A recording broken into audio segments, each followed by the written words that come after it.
The first fist landed before the man finished standing up. The guard captain was 280 pounds of muscle and 10 years of bad temper, and he crossed the chow hall in 4 long strides with his jaw already set. The new inmate had not spoken. The new inmate had not moved. The new inmate had only lifted his eyes from the steel tray in front of him when the boots stopped beside his table. The guard captain leaned down, close enough for the new inmate to smell the coffee on his breath, and the words came out low and ugly. Fresh meat. That was the slur he used. That was the word he said in front of 93 other men who had learned to keep their faces empty. The guard captain raised his fist a second time, and the room held its breath, because everyone in that chow hall knew what came next. Everyone except the man at the table, the quiet man, the one who had not moved. The one the captain would learn in 30 seconds was the wrong man to touch on the wrong day. The captain swung, and the captain missed, and what happened next would empty that room of every voice inside it. If this story has already grabbed you by the collar, hit the like button right now. One tap tells the algorithm that stories like this one matter, and it pushes the next chapter into the feeds of people who need to hear it. Subscribe if you have not, because every week we tell the stories of the people the world tried to forget, and the next one is already waiting for you. The man at the table did not flinch. He did not lift his hands. He did not duck. He did not run. He sat with his back straight and his fork still resting beside his plate, and he watched the fist swing past his ear the way a man watches a fly land on his sleeve. The guard captain stumbled forward off balance, surprised by the space where the face should have been. For 1 second, the guard captain was the smaller man. For 1 second, the chow hall saw it. And in that second, the new inmate stood up. He did not stand the way prisoners stand. He did not stand fast. He did not stand angry. He stood the way a man stands when he has stood 1,000 times in front of 1,000 rooms, slow, controlled, and final. When he reached his full height, the light above the table hit his face, and 3 older inmates in the back row set down their forks at the same time because they recognized him before anyone else did. His name was Solomon Carter. He was 44 years old. He had entered the state correctional system 3 weeks earlier on a charge that almost no one in the building understood, a paperwork error from an old case. A signature on the wrong line in the wrong town, a kind of accident that happens to careful men once in a lifetime. He had a wife named Lillian who sent him a letter every single day. He had a daughter named June who he had not seen in 7 years because the state had told him he could not. He had a mother who still lived in the same small house she had bought in 1962 and paid off in 1989. He had been a lawyer. He had been a judge. He had been the kind of man who gave orders in rooms where the orders mattered. And the last time Solomon Carter had raised his voice in anger, the year had been 1996. Day 3, the chow hall. The day the captain hit Solomon was the 3rd Tuesday of the month. The breakfast menu had been the same for years: eggs, toast, grits, oatmeal, and coffee that tasted like rust. Solomon always took the oatmeal. He always took a single piece of toast. He always sat at the table in the back corner, the one nearest the hallway that led to the library, because the library was the one place inside the walls where a man could hear his own thoughts without the walls absorbing them. The library had a single window, 16 inches wide, that looked out onto the prison yard. Solomon sat at that window every afternoon for 2 hours. He read. He wrote letters. He wrote words to Lillian that he never sent because he was afraid the guards would read them first. He folded them in his pocket and carried them back to his cell at night, and he read them again in the dark before he slept. The guard captain, whose name was Trent Doss, was a small-town man with a small-town temper. He had been posted at the correctional facility for 6 years. He had a reputation in the building for being the worst of the morning shift, the one who liked to choose a new inmate every payday week and make the choice public. He liked the room to see. He liked the room to learn. He liked the power of standing over a man who could not hit back. None of the officers who worked the chow hall ever stopped him. None of the lieutenants who walked the floor ever filed a report. Trent Doss had been allowed to do what Trent Doss did because Trent Doss had been allowed. And on the 3rd Tuesday of the month, Trent Doss had walked toward Solomon Carter's table the way he had walked toward 20 other tables before. He had seen the oatmeal and the single toast. He had seen the straight back. He had seen the slow manners. He had decided the way he always decided that this was the man for today.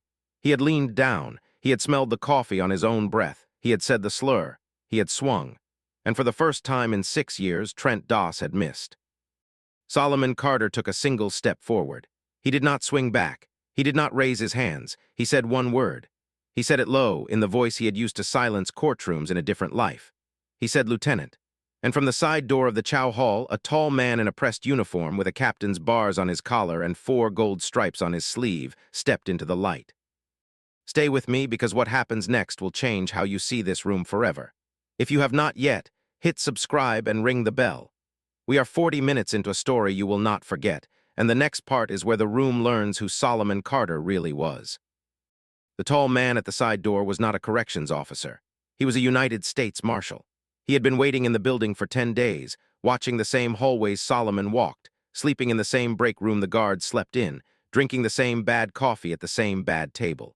He had been assigned to Solomon Carter not because Solomon was a prisoner, but because Solomon had been a witness.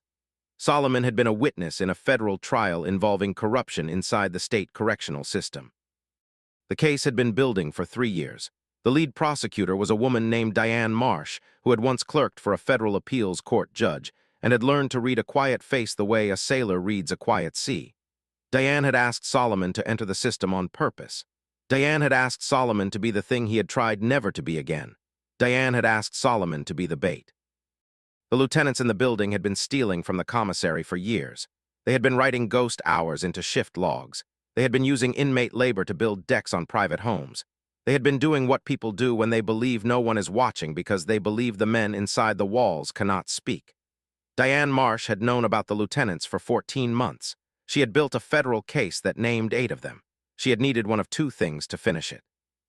She had needed a witness who could place the lieutenants inside the dining hall at a specific time on a specific day with a specific stolen payroll envelope in their hands. Or she had needed a man who had once sat on the bench to walk into a backyard deer hunting trip with the lieutenant who had ordered a new pool installed 2 summers earlier. Diane had chosen Solomon Carter because Solomon Carter had once been the kind of judge who put men like Trent Doss inside rooms with concrete walls and iron doors. Diane had asked Solomon to remember that. Solomon had agreed. He had agreed because Lillian had asked him to. Lillian had written him a letter in the 3rd week of February. She had written it in her looping hand on cream paper. She had written that June was getting older. She had written that June needed to see her father do one righteous thing before she became a woman. She had written that the good he had done in his old career had been received by people who would never meet her. She had written that what he could do now could be received by June herself. Solomon had read the letter 11 times. Solomon had called Diane Marsh the next morning from the inmate phone. Solomon had said yes. Now Trent Doss stood in the middle of the chow hall with his fist still in the air, and the marshal at the side door was watching him the way a hunter watches a deer that has wandered past the salt block. The marshal did not draw a weapon. The marshal said another name. He said the name Diane Marsh. He said the date of the federal subpoena. He said the docket number of the federal grand jury indictment. Trent Doss did not understand the docket number, but every other person in the chow hall did, because every other person in the chow hall had been waiting for someone to say it out loud for 14 months. If this is the story that keeps you up at night, hit like and tell the algorithm that quiet courage deserves a longer runway. Subscribe, because this is the 3rd act, and the room is about to learn what Solomon Carter had kept folded in his pocket for 7 years. The next thing the marshal did was walk forward. He did not run. He did not shout. He walked forward at the same measured pace Solomon had walked forward in his old career, and he handed Trent Doss a single sheet of paper. The paper had a federal seal at the top and a signature at the bottom. The signature belonged to Diane Marsh. The room was silent. Trent Doss took the paper with hands that were not steady. Trent Doss read the first 3 lines. Trent Doss read the accusation. Trent Doss read his own name. Trent Doss read the names of the lieutenants who were already in custody in a federal building 200 miles north. Trent Doss did not finish reading. Trent Doss sat down on the nearest bench, and for the first time in 6 years, Trent Doss was the small man in the room. The marshal turned to Solomon. He did not shake hands. He did not smile. He lifted the single sheet of paper in his hand and said the words Solomon had been waiting to hear for 7 years. The words were not the indictment. The words were not the marshal's name. The words were a single line at the bottom of the paper. The line released Solomon Carter from the facility on his own recognizance for the remainder of the federal cooperation period. The line restored his right to write to his daughter. The line restored his right to sleep in his own house. The line reminded Solomon that the law still remembered what he had done before he had entered the walls. But Solomon did not leave. Solomon did not pick up his tray and walk out. Solomon stood beside the marshal and looked across the chow hall, and he saw 93 men who had been holding their breath for 7 years of his silence. He saw a man in the front row who had once been a corrections officer and had lost his job for refusing to lie on a shift log. He saw a man in the middle row who had once been a youth pastor and had been locked inside the walls because his nephew had stolen a car. He saw a man in the back corner who had been a poet and who still wrote on napkins with a pencil stub because the library did not carry enough paper. Solomon saw 93 human lives pressed into 93 steel chairs, and Solomon decided he was not finished. He turned to the marshal. He said the name Diane Marsh one more time. He said he wanted to use the facility's cafeteria for one last gathering. The marshal hesitated. The marshal did not have the authority. Solomon reminded him. Solomon said he had once been the kind of judge who gave that authority to other men without raising his voice. The marshal lifted his radio. The marshal stepped into the hallway. And 30 minutes later, 3 federal agents arrived at the building with a folding table, a sealed envelope, and a single hard copy of the federal case that Diane Marsh had spent 14 months filing. Solomon opened the envelope. He read the names out loud. He read the accusations. He read the dollar amounts of the commissary thefts. He read the names of the deputies who had been paid for ghost hours. He read the names of the contractors who had installed private pools with inmate labor. He read them all, one by one, in the slow voice of a judge delivering a verdict, and he did not stop until every name had been spoken into the air of the room. When he finished, the cafeteria was silent. The marshal stepped forward again. The marshal asked Solomon if he wanted to leave now because the car was waiting. Solomon said yes. Solomon picked up his tray. Solomon walked toward the side door, and as he passed the table where Trent Doss still sat, Solomon stopped. Solomon did not look down. Solomon looked forward. Solomon said one sentence. He said it the way a man says a sentence he has earned the right to say. He said it was over. He said the room was now what the room had always wanted to be. Trent Doss did not look up. Trent Doss did not respond. Trent Doss felt his own fist close inside his own pocket, and for the first time in his life, Trent Doss understood what it meant to be the man sitting down. If you have ever been the quiet one in the room who finished the sentence that nobody else could finish, hit like and tell the world that quiet courage still works. Subscribe, because the epilogue of this story deserves to be heard by every person sitting inside a building that has tried to make them smaller. Outside the walls, Solomon walked to the federal car alone. The marshal had offered him a seat in the front. Solomon had declined. Solomon had asked for a moment. Solomon had walked to the corner of the parking lot. He had taken a small cream envelope from his jacket pocket. It was the letter Lillian had written him in February. It was the letter that had asked him to do one righteous thing for June. Solomon read the letter one more time. He folded it. He placed it back inside his jacket. He walked to the car. He sat in the front seat. He closed the door himself. The marshal did not close the door for him. The marshal knew better. The car drove for 2 hours through the late afternoon. Solomon did not speak. The marshal did not speak. When they reached the federal building where Diane Marsh was waiting, Solomon asked for one more minute. The marshal agreed. Solomon stood on the sidewalk. He lifted his face to the sky. He felt the air on his skin for the first time in 7 years. He did not cry. He did not smile. He simply stood. He stood the way he had stood at the table in the chow hall, slow, controlled, and final. And when he finally walked inside he did not look back. Diane Marsh met him at the elevator. She was wearing the same gray suit she had worn at the courthouse a year earlier. She had been waiting for him for 7 years, the way Lillian had been waiting, the way June had been waiting, the way 93 men in the cafeteria had been waiting. She extended her hand. Solomon took it. Diane said 2 sentences. She said the cooperation agreement had been filed. She said the federal court had issued the order that cleared his record. Solomon nodded. Solomon asked about June. Diane handed him a sealed envelope from her own desk. Inside the envelope was a photograph of June at her high school graduation, holding a diploma with her left hand and holding a single cream envelope with her right hand. The envelope in June's hand was the letter Solomon had written her 3 years earlier, the one he had never sent. Someone had delivered it after all. Solomon held the photograph the way a man holds something he has been carrying in his chest for years. He did not speak. He did not cry. He simply stood in the lobby of a federal building, holding his daughter's graduation picture, and the light from the lobby windows fell on the photograph the same way the cafeteria light had fallen on his face an hour earlier, steady, patient, and true. That night Solomon drove home to the small house his mother had bought in 1962. He drove a rental car because his own car had been sold during the first year inside.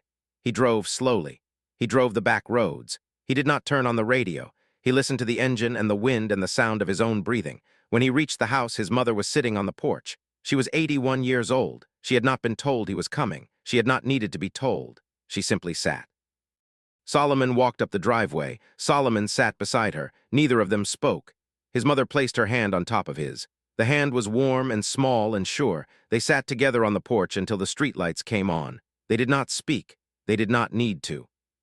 The next morning, Solomon drove to June's apartment. He did not call ahead. He did not text. He knocked on the door. June opened it, and she did not recognize him at first because she had been a child the last time she had seen him. Then she did. She dropped the grocery bag she had been holding. She did not run to him. She walked slowly. She walked the way her father walked. She placed her hands on his shoulders. She looked him in the eye. She said his name. She said Solomon. She said Dad. Solomon closed his eyes. Solomon felt his knees bend slightly, the way a man's knees bend when the weight inside him finally has somewhere to land. He did not cry. He did not laugh. He simply breathed. If this story has reached something inside you tonight, hit like and tell the algorithm these are the stories that matter. Subscribe, because the world has 1,000 quiet rooms where someone is waiting to be heard, and we are going to hear every one of them.